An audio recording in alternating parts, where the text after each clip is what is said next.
I started doing the silent prayer about a week ago, and man, I'm telling you, it's already working. I can feel more free. I feel less anger. We all out here, man, and I just wanted to thank you for, the word that you bring, the message that you deliver.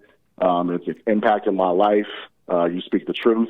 My mom was beating my brother for something he did, and the beating was too long. And, my brother, he got asthma, and she was beating him for just too long, and he stepped in and pushed her off of him. He didn't hit her or anything. He pushed her off of him, and the next day, she ripped us out of the house. I bought into the whole racism thing. I bought into it. I started listening to Louis Farrakhan, and I started listening to other black leaders and stuff like that. And they literally had me saying stuff like white boys and, well, not white boys, but, cracker and all this stuff. I developed a hate towards white people. Yeah. Ty, welcome to the show. You're on the air. Hey, what's going on, Jesse? Happy White History Month. Happy White History Month, Ty. Yeah, brother. So, I just wanted to call in and say, man, I've been listening to you for the last couple months.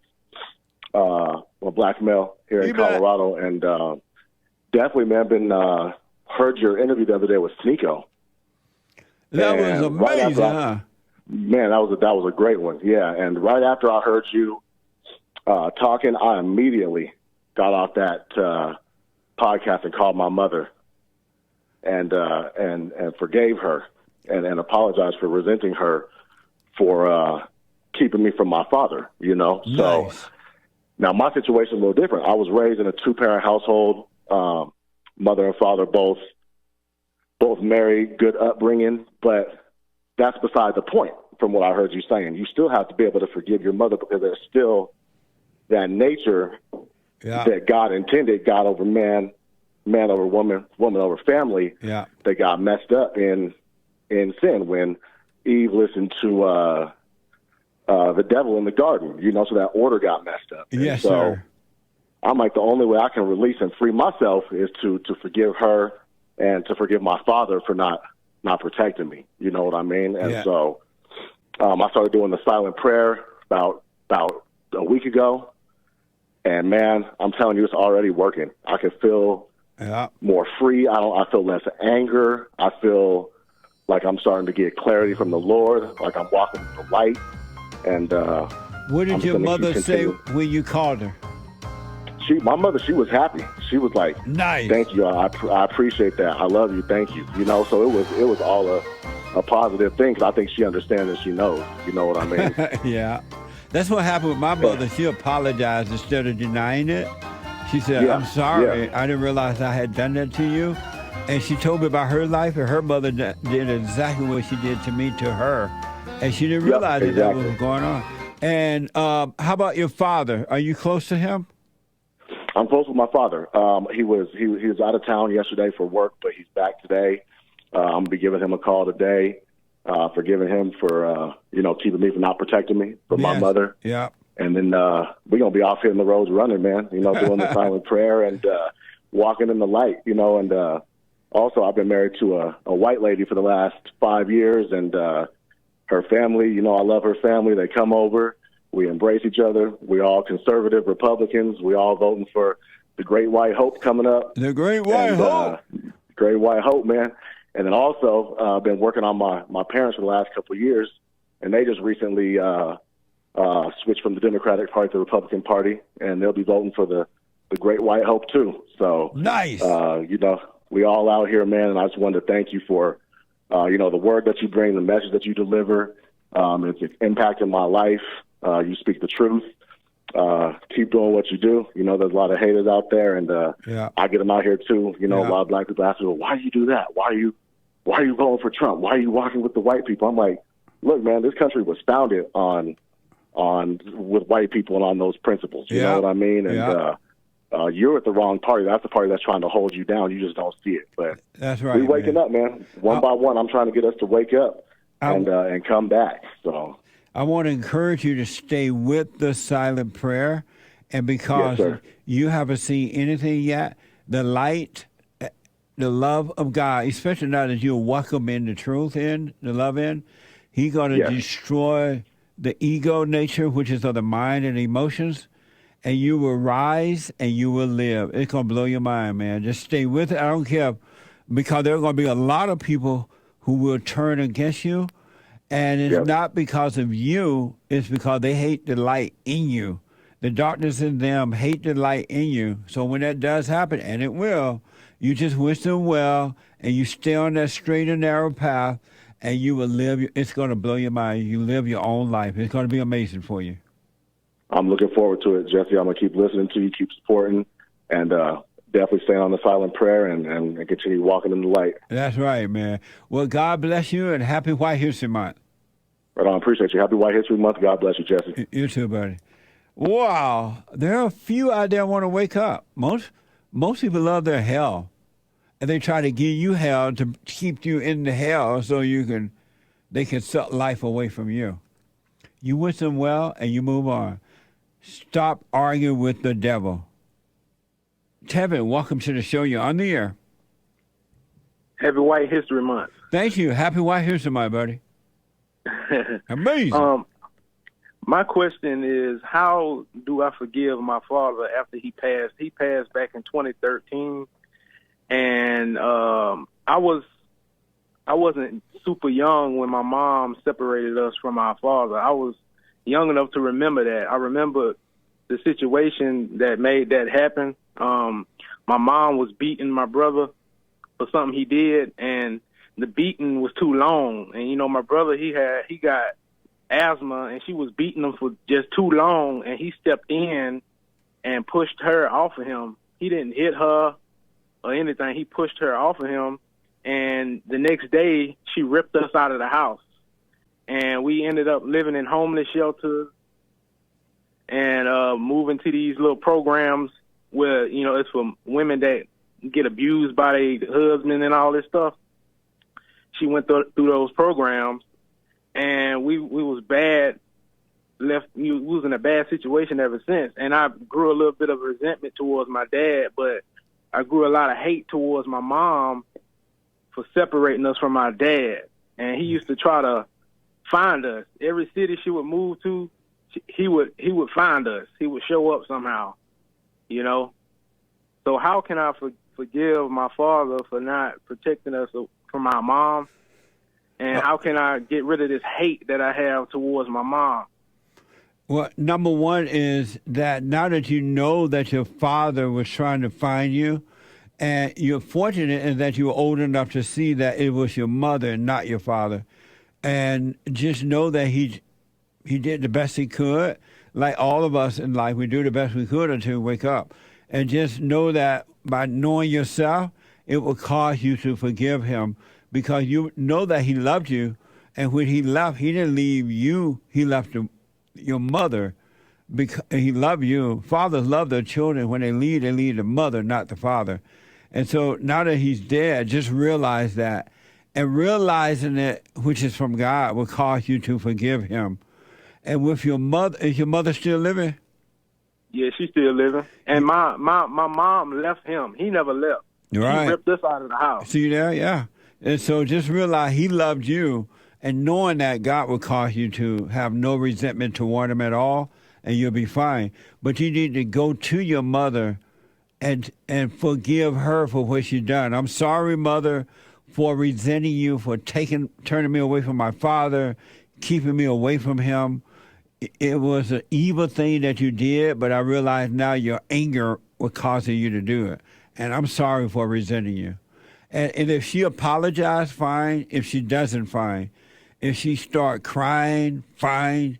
If she doesn't, fine. If she try to blame you and your father or your brothers and sisters, fine. You forgive her. And if you fall out and die, fine. Right. You forgive her, and God will forgive you, and he will take that spirit away from you, and you'll be fine. Okay. Yeah, I'll do that. I plan on doing that real soon. He will take the spirit of anger away from you, and he will replace it with his love and make you free. It's going to be amazing for you.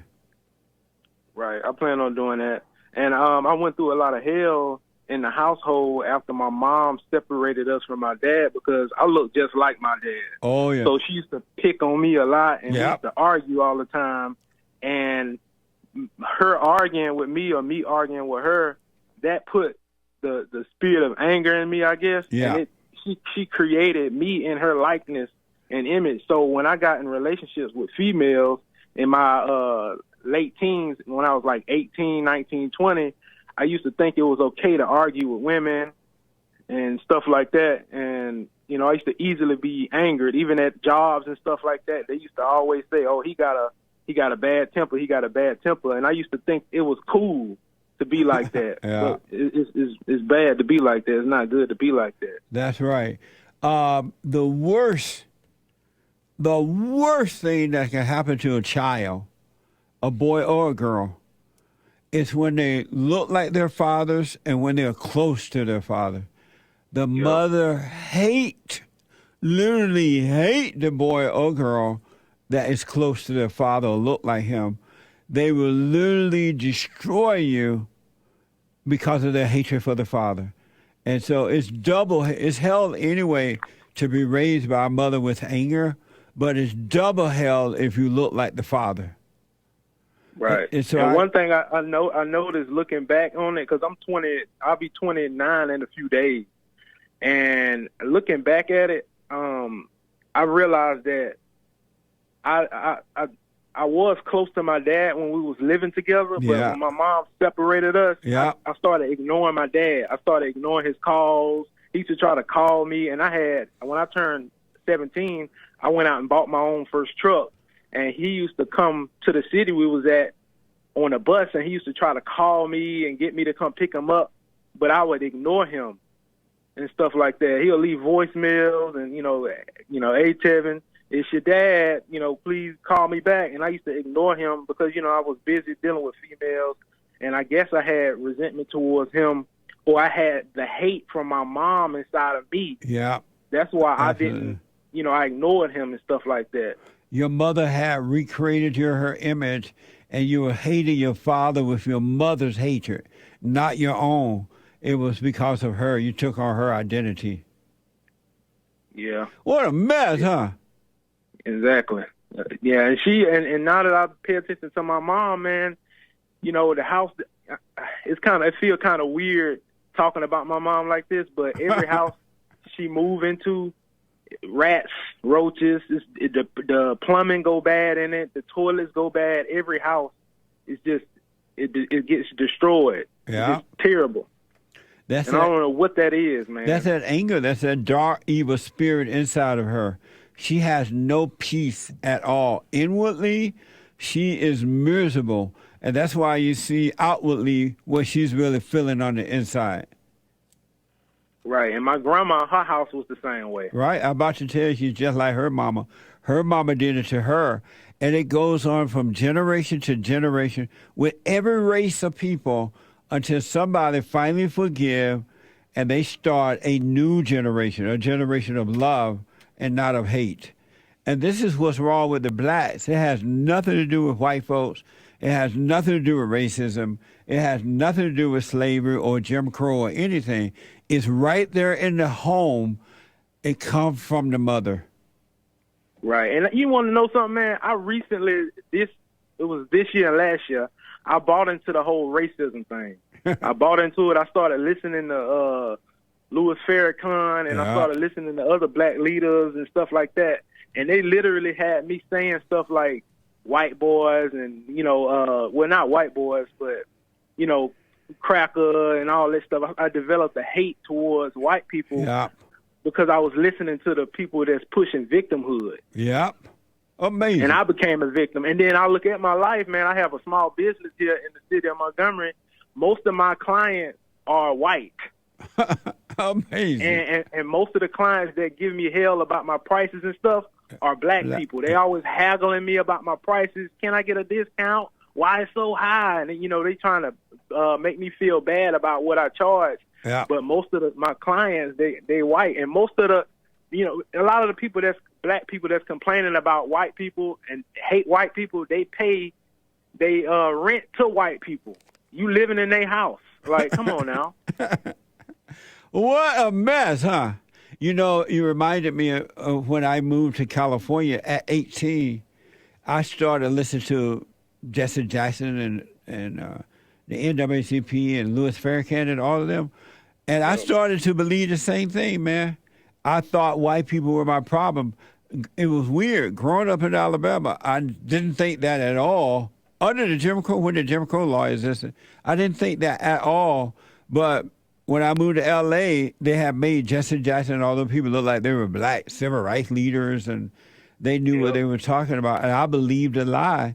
And I started saying the same thing, man, until I finally realized, okay, if white people are keeping the black people down, me and other black people down, why is it that Jesse Jackson, Louis Farrakhan, and all them, they're living high on the hall?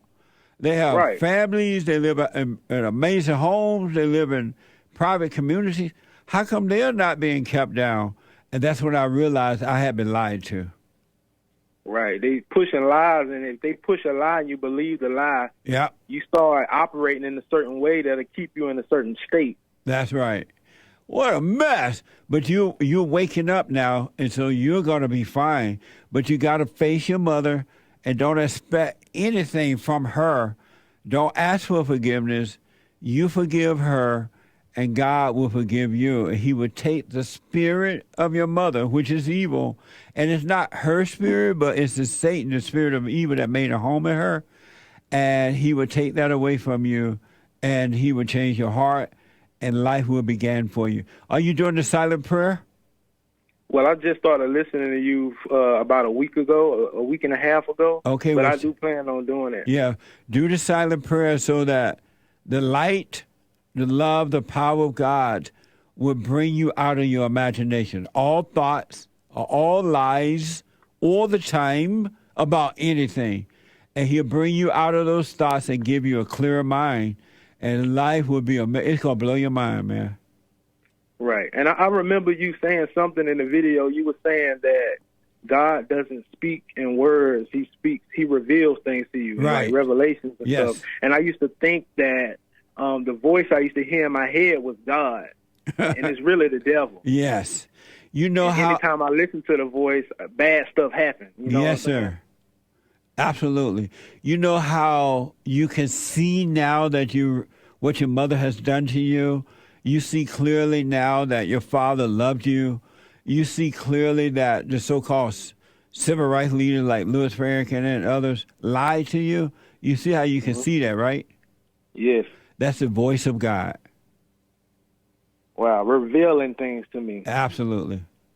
That is the voice of God. His voice is a voiceless voice.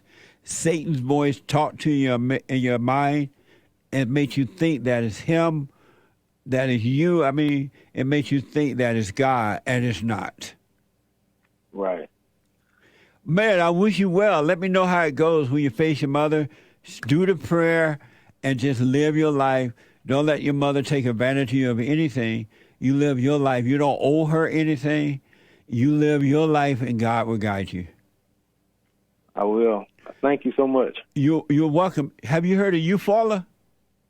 No, I haven't. Have you heard of Tuskegee? Yes, I have. I'm down from that area, man. Oh, okay. Yeah, I'm in Montgomery. Hold on. What's the first one you said? Eufaula, Alabama. Yeah, I think I heard of that. And Tuskegee, they're like close together down there.